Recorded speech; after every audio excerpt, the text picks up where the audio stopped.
Nosso alvo é ganhar Castanhal para Jesus. E como nós vamos fazer isso? Por meio de células que se multipliquem pelo menos uma vez ao ano. Então o alvo para a sua célula, quantos líderes de célula nós temos aqui hoje à noite? Amém? Você que é supervisor de área, você que é setor, você que é líder de célula, e você que está assistindo a essa mensagem pelo YouTube, ou pelo aplicativo do Passo Castanhal. O nosso alvo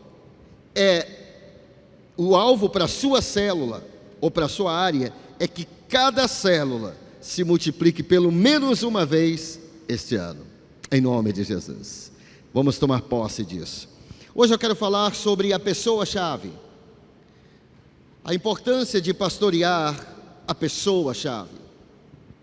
Quem é a pessoa-chave? Sabe, muitos líderes, por não cuidarem da pessoa-chave, acabam sucumbindo, acabam esgotados emocionalmente, espiritualmente, até mesmo na sua família, e acabam tendo um ministério que parece um fogo de artifício. Sabe, nós não desejamos, nós não devemos querer ter um ministério que seja como fogo de artifício, que faz aquele barulho, mas logo desaparece. E aí a gente pergunta: cadê aquele irmão? Cadê aquele líder? Ele estava pegando fogo há 1 ano atrás, há 2 anos atrás, há 3 anos atrás, estava pegando fogo, mas agora onde está o fogo? Não existe mais. Por quê? Porque nós temos que pastorear a pessoa-chave. Bill Hybels, hoje ele já se jubilou, isso quer dizer que ele não está mais liderando uma igreja, mas ele por muito tempo foi pastor de uma grande igreja, chamada Willow Creek Church. Willow Creek Church. E ele também é um escritor, uma mega igreja nos Estados Unidos, hoje tem outro pastor lá. O Bill Hybels também é um escritor, já tem vários livros publicados. Dentre esses livros, há um especial que eu gosto muito. Há vários, você pode ler qualquer livro do Bill Hybels, todos são bons. Mas Liderança Corajosa é um livro muito top, que todo líder deveria ler. E Bill Hybels, ele conta nesse livro, Liderança Corajosa, ele conta que no início do ministério dele, ele iniciou uma igreja, ele era muito jovem, ele não tinha finanças, ele não fundou uma igreja com sabedoria. Então, ele foi muito que empiricamente, tentativa e erro. E ele estava passando por um momento no ministério dele que ele estava tão esgotado emocionalmente, espiritualmente, que ele saiu para tomar um café sozinho. Só ele e Deus. E lá, sentado naquele café nos Estados Unidos, ele começou a falar com Deus e ele começou a chorar. Ele conta esse testemunho no livro dele, Liderança Corajosa. Ele começou a chorar, copiosamente. E ele falou para Deus: Deus, ao fazer a tua obra, eu estou acabando com a sua obra em mim. Eu estou esgotado. E aí ele ouviu aquela voz doce, aquela voz suave, aquela voz que levanta, a voz que acalma, a voz que direciona, a voz que consola, a voz do confortador, a voz do consolador, o Espírito Santo. E o Espírito Santo falou no coração dele, o Espírito Santo falou com ele, disse: Bill, quem está com uma arma na sua cabeça? Por que você tem uma agenda tão frenética assim? Por que você está tentando fazer tudo só? E o Bill Hybels, ele diz que ele ficou tentando achar um culpado pelo esgotamento dele. E ele não conseguiu achar nenhum culpado a não ser ele mesmo. Nesse livro, Bill Hybels também ele conta a história, um relato que ele estava na igreja e havia tanta pressão financeira, porque era uma igreja que estava iniciando e e tinha muitos compromissos já. E ele estava em construção também.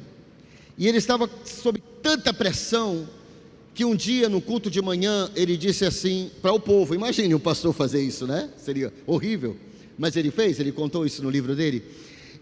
Depois do que ele terminou de pregar, ele disse assim: irmãos, essa é a minha última pregação nessa igreja, a partir de hoje eu não sou mais pastor aqui, eu não aguento mais a pressão.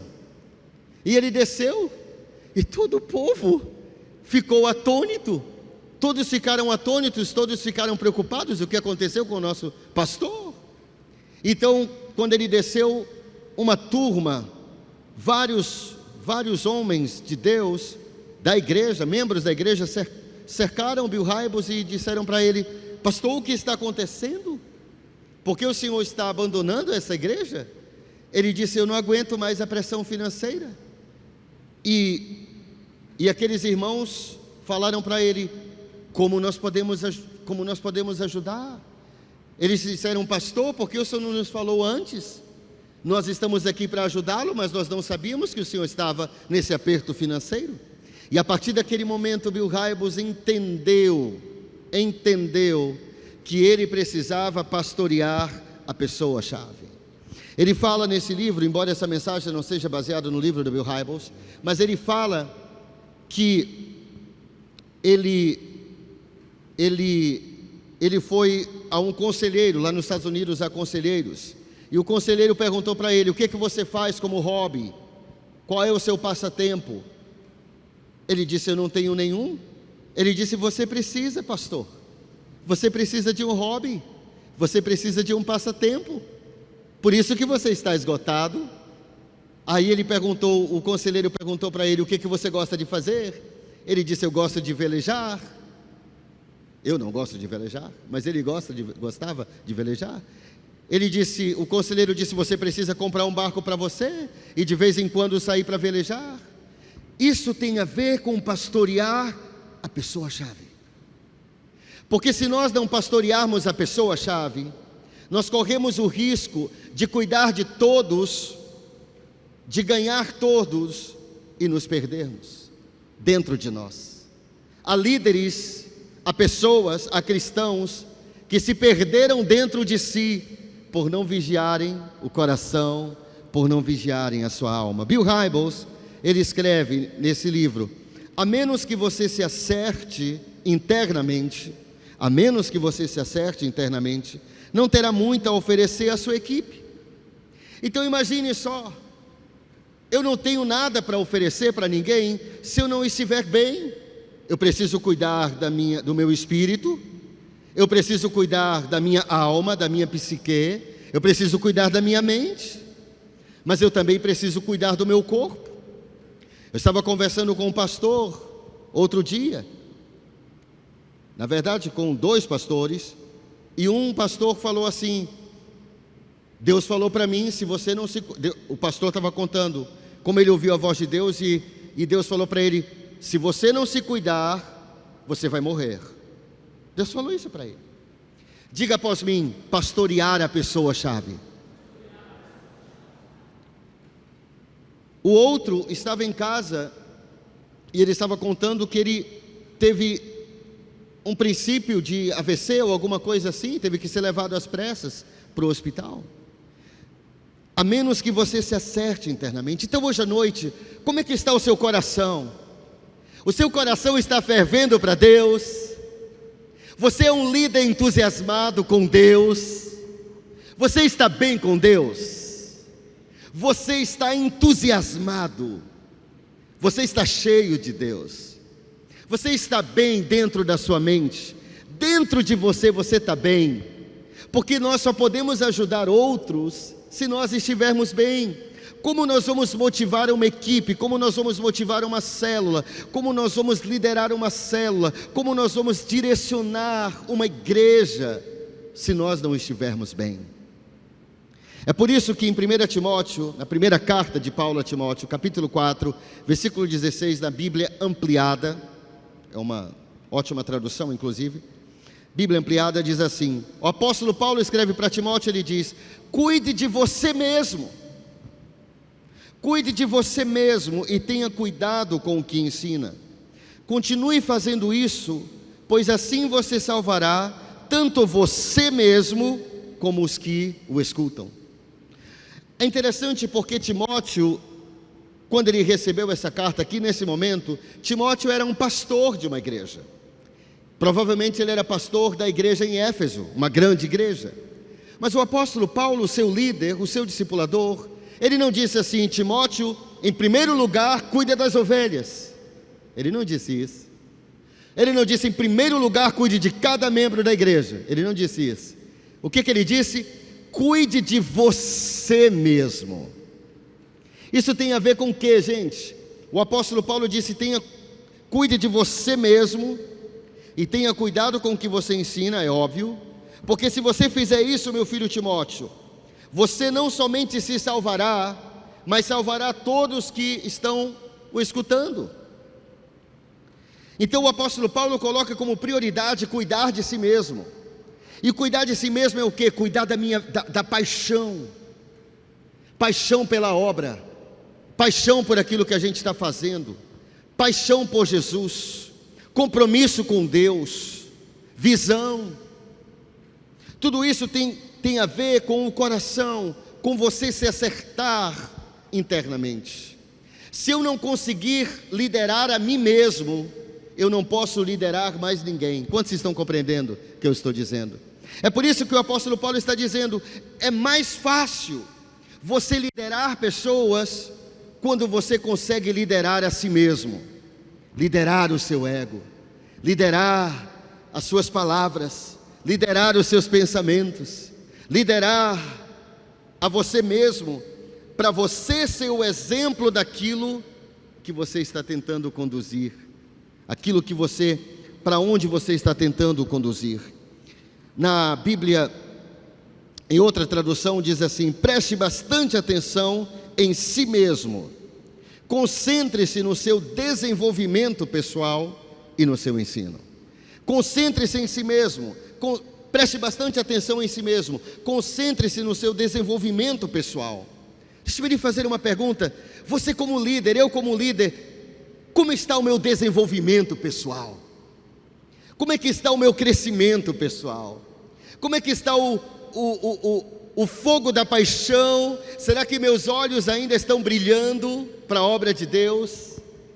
Sabe, é fácil pastorear uma igreja por um ano.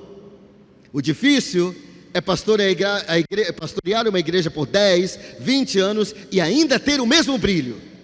É fácil ter brilho no rosto no primeiro dia da célula de multiplicação. O difícil é ter aquele mesmo brilho depois de 300 dias, depois de 365 dias. É sobre isso que eu estou falando. Você pastorear a pessoa-chave. Traga a pessoa. E quem é essa pessoa-chave? Diga para a pessoa que está ao seu lado, diga assim: você é a pessoa-chave no seu ministério. Diga novamente para ela, diga assim: você é a pessoa-chave no seu ministério. Aleluia. Você é a única pessoa que pode travar o seu ministério. Você é a única pessoa que pode fazer isso. É por isso que o apóstolo Paulo, ele fala para Timóteo, ele escreve para Timóteo, e ele diz: você tem que focar no seu desenvolvimento pessoal. Você tem que se concentrar em si mesmo, para você estar bem, para que você possa também cuidar de outros. Sabe, existe uma máxima para quem trabalha com famílias, para quem tem ministério com famílias. Existe uma máxima que ela está parcialmente correta apenas. E a máxima é: a sua família é o seu maior patrimônio. Quem já ouviu isso? Todos nós já ouvimos. Mas deixe-me lhe dizer, deixe-me corrigir essa frase. Ela não está completamente certa. A frase correta é: você é o seu maior patrimônio. Diga para a pessoa que está ao seu lado, diga assim: você é o seu maior patrimônio. Sabe por quê? Eu vou te dizer por quê. Porque eu vou fazer algumas perguntas que eu escrevi aqui. Se você não cuidar de si mesmo, como você cuidará da sua família? Se você estiver doente, como você vai cuidar da sua família? Se eu, como pastor, se a minha família é meu maior patrimônio, e realmente em parte é, mas eu sou o meu maior patrimônio, porque se você não estiver bem, como você vai cuidar dos seus filhos, do seu trabalho, da sua empresa? Sabe, há pessoas, às vezes eu fico pensando, há pessoas que simplesmente não têm bom senso. Eu fico vendo esses caras que fazem entrega. Me perdoe se você estiver vendo isso na internet e caso você seja um entregador, muito perdão. Mas eu vejo entregadores, desses entregadores, eles andam na moto, às vezes sem capacete, sem placa, eles andam como se o mundo fosse acabar. Eles não pensam, mas se eu sofrer um acidente, eles pensam assim, mas eu preciso ganhar dinheiro, É verdade, você precisa ganhar dinheiro, mas se você estiver com a perna quebrada, você estará impossibilitado de ganhar dinheiro. Quantos estão compreendendo o que eu estou dizendo? Então, querido, o seu foco é, se você estiver confuso, como você vai orientar a sua célula, a sua família, a igreja, o setor, a área, os ministérios? Você precisa estar alinhado, amém? Diga para a pessoa que está ao seu lado, diga assim: o seu ministério, a sua família, precisa que você esteja alinhado, aleluia, alinhado, que você não esteja perdido dentro de si. O médico, ele pode ser o melhor médico, mas se ele estiver, o médico ele pode ser muito top, mas se ele estiver doente, ele não pode cuidar de ninguém. Se você não estiver bem, como você vai cuidar da sua empresa, do seu negócio? Se você estiver confuso, como você vai orientar a outros? Se você estiver debilitado, como inspirará as pessoas ao seu redor? Se estiver desanimado, como vai motivar a sua equipe? Deixe-me lhe dizer algo: você é responsável pelo seu entusiasmo. Diga para a pessoa que está ao seu lado, diga assim: você é responsável pelo seu entusiasmo. Não culpe as pessoas. Você não pode culpar as pessoas pelo seu entusiasmo. Não, você é responsável. Eu lembro lendo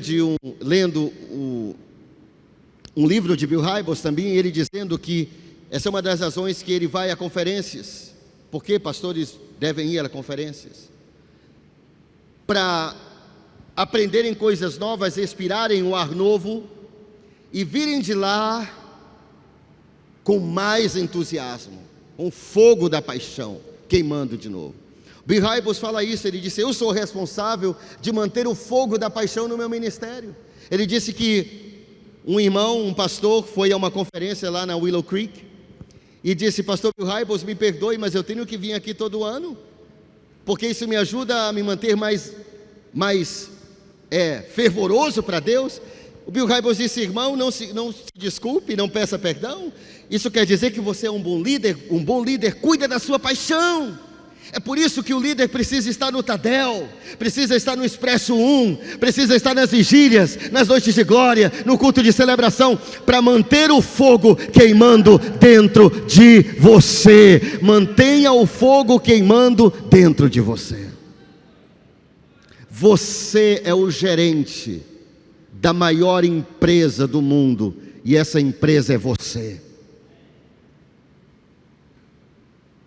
Essa empresa é você. Nós precisamos pastorear a pessoa-chave. Nós precisamos sair desse Tadel hoje à noite, imaginando o que eu preciso alinhar no meu coração, o que eu preciso alinhar na minha vida, como está a minha paixão. Sabe por quê, queridos? Porque às vezes, os únicos testemunhos que as pessoas têm muitas vezes, no caminhar, depois de 10 anos seguindo Jesus, são testemunhos todos que estão no passado. Eu já falei em línguas. Há 3 anos atrás eu liderei uma célula. Há 5 anos atrás eu era muito envolvido na igreja. Há 10 anos atrás eu era uma tocha. Há 2 anos atrás eu estava totalmente envolvido. Mas e agora? Agora! A Bíblia diz que a glória de Deus em nossa vida deve ser crescente, Nós devemos crescer de glória em glória, de glória em glória, de glória em glória. Diga após mim, de glória em glória. Isso quer dizer que hoje eu preciso estar na minha melhor forma. Hoje eu preciso estar na minha melhor versão. Quando o Fanuel esteve aqui, eu achei interessante algo que ele falou no culto de celebração. Ele disse que Sansão, ele conseguiu realizar a visão de Deus para a vida dele. Ele conseguiu. Ele matou os filisteus, só que ele estava acabado. Ele acabou com a vida dele, acabando com o inimigo. Ele conseguiu realizar a visão, mas ele estava acabado. Estava uma colcha de retalhos, estava totalmente acabado. Não, cuide do seu entusiasmo, multiplique a sua célula, mas multiplique bem, você estando bem, amém? Você estando ainda apaixonado, ainda congregando fielmente, ainda sendo um dizimista fiel, ainda adorando a Deus, ainda amando as pessoas, amém? Quantos estão compreendendo o que eu estou dizendo? Para você pastorear a pessoa-chave, primeira coisa, você tem que entender que você é a pessoa-chave. Sabe, às vezes, nós não entendemos isso. Segundo ponto, para pastorearmos a pessoa-chave, nós precisamos fazer o seguinte. Número 2, cuide primeiro de você. Cuide primeiro de você. Cuide primeiro de você. Charles Finney era um advogado, foi um advogado nos Estados Unidos. Ele também foi um dos maiores avivalistas nos Estados Unidos. Sabe, nós precisamos ler. Sabe, há cristãos hoje em dia que não sabem quem foi John Wesley, não sabem quem foi Catherine Kuhlman, não sabem, só sabem os pregadores modernos. Deixa-me lhe dizer, não é porque algo é moderno ou mais novo que seja mais verdade do que o antigo. Na verdade, normalmente é o contrário.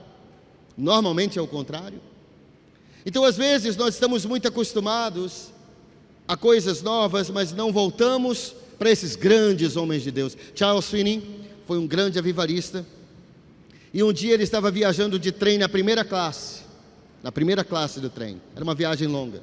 Quando ele chegou à estação, um irmão da igreja perguntou assim: mas senhor Finney, por que o senhor não economiza o dinheiro da igreja? Por que o senhor não economiza o dinheiro de Deus e o senhor não viaja na classe popular? Ele disse: meu irmão, mais importante do que poupar o dinheiro de Deus é poupar o homem de Deus, porque é o homem de Deus que faz a obra. Amém? Diga para a pessoa que está ao seu lado: poupe o homem de Deus, cuide do homem de Deus. Você é esse homem de Deus, você é essa mulher de Deus, você é uma arma nas mãos de Deus. Nós precisamos entender que nós estamos numa maratona, não numa corrida de 100 metros rasos. O meu ministério não é um ministério, nem o seu, de 100 metros rasos, que você vai sair igual um louco. É uma maratona, é você estar bem hoje, é você estar bem amanhã, é você estar entusiasmado hoje, daqui a 10 anos você também está entusiasmado. Você está bem hoje, você está bem daqui a 15 anos. Isso tem a ver com compasso. Diga compasso. Outro dia eu estava ouvindo um pregador, não vou dizer o nome dele porque você o conheceria. Talvez você o conheça. Você reconheceria pelo nome. O pregador já está totalmente rouco. A sua voz já era, a pessoa é mais nova que eu. E olha que eu sou novo. Pelo menos eu acho isso, né? Ninguém mais acha, mas eu acho. Mas ele já não tem mais voz, ele talvez até já tenha um calo nas suas pregas vocais. Eu fiquei pensando, esse pregador, ele pensa que ele vai pregar somente 1 ano. Eu quero pregar até 80 anos, até 90 anos, enquanto eu estiver vivo. Amém? Cuide da sua voz, pregador. Não grite como se tudo fosse acabar hoje. A sua voz é uma arma nas mãos de Deus. Você, diga para a pessoa que está ao seu lado, diga assim, pregue para ela agora, diga assim: o seu ministério não pode ser fogos de artifício. que faz muito barulho e ilumina o céu, mas logo se apaga. Diga para ela: o seu ministério tem que ser como um míssil teleguiado. Diga para ela: tem que ser como um míssil Tomahawk, que sai e é guiado. Diga para ela: que sai e é guiado e atinge o alvo, em nome de Jesus. Aleluia!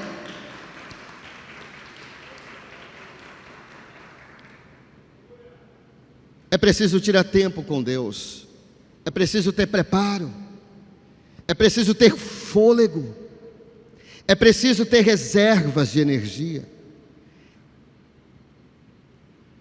Um pastor amigo meu disse que ele estava numa reunião, e o pastor, era só homens, e o pastor abriu a camisa dele assim, abriu a camisa, e havia ali cicatrizes de uma cirurgia no coração, e aquele pastor disse: isso aqui é uma ponte de safena, o nome dela é Igreja Fulano de Tal. Ele estava querendo dizer que ele sofreu aquele problema cardíaco por causa da igreja. Mas Deus não deseja que você acabe com a sua família, acabe consigo mesmo por causa da obra. Não. É preciso correr com a linha de chegada em mente, não simplesmente correr às cegas. Queridos, deixe-me lhe dizer algo. Eu já vi pessoas trabalhando tanto, estudando tanto, que não comeram na hora que deviam, que se acabaram e já morreram, já não estão mais aqui, porque não entenderam o compasso, não entenderam que você não pode correr uma maratona na mesma velocidade que você corre uma corrida de 100 metros.